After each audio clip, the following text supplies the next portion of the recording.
오늘은 정말 많은 수험생들이 궁금해하는 사탐런에 대해서 이야기해 보려고 합니다. 2025학년도 수능에서 탐구 과목 선택이 과거와 많이 달랐었죠. 바로 사회탐구 선택자가 증가했다는 점인데요. 재작년에 비해 사탐 선택 건수는 87,000건 증가했고요. 반대로 과탐 선택 건수는 5만 건 감소했었습니다.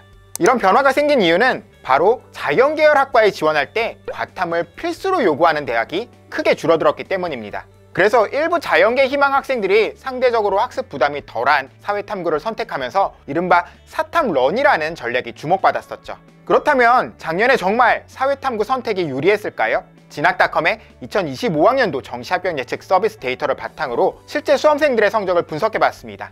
2025학년도 수능에서 사회탐구 한 과목 그리고 과학탐구 한 과목을 선택한 학생들의 성적을 살펴봤습니다. 진학닷컴의 데이터에 따르면 약 17,000명이 해당 조합을 선택했는데요. 그 중에서 71.2%가 100분위 성적을 기준으로 했을 때 사회탐구 성적이 과학탐구 성적보다 높았습니다.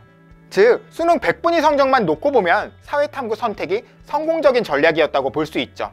하지만 단순히 이런 100분위 차이만으로 사회탐구 선택이 무조건 정답이라고 할 수 있을까요? 꼭 그렇지만은 않습니다. 일단 대학들이 사탐의 문을 열어두긴 했지만 과탐 응시자들에게 가산점을 부여하는 경우들이 있기 때문에 단순 점수 차이만으로 사회탐구 선택을 결정하기는 어렵습니다.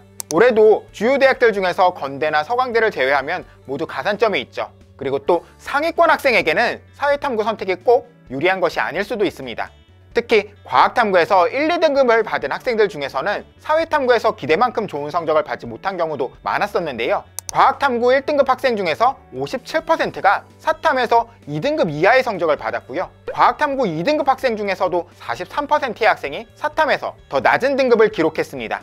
반면에 과학탐구 성적이 낮은 학생일수록 사탐에서 더 좋은 성적을 받는 경향이 뚜렷했죠. 즉, 정시를 고려하는 상위권 학생들에게는 사회탐구 선택이 정답이 아닐 수도 있다는 거고요. 상위권 대학들이 과탐 응시자에게 가산점을 부여하는 경우가 많다는 점까지 고려하면 단순 점수 차이만 보고 사회탐구를 선택하기에는 리스크가 따릅니다. 그렇다면 사회탐구 선택이 유리한 경우는 언제일까요? 정시보다 최저 등급 충족이 중요한 수시에 집중하는 학생이라면 사회탐구 선택이 유리할 수도 있습니다. 또 시간 확보가 필요한 학생도 그렇죠. 과탐보다는 사탐이 학습 부담이 적기 때문에 국어, 영어, 수학 등 다른 과목 공부에 더 많은 시간을 할애할 수 있을 겁니다.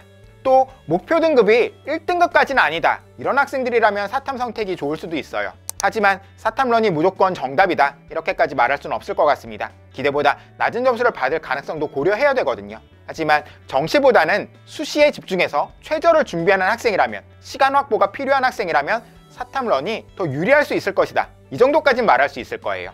어떠신가요? 사탐런을 하실 생각이 있으신가요? 댓글로 의견 많이 주시고요. 오늘은 여기서 마치겠습니다. 그럼 다음 영상에서 다시 인사드리겠습니다.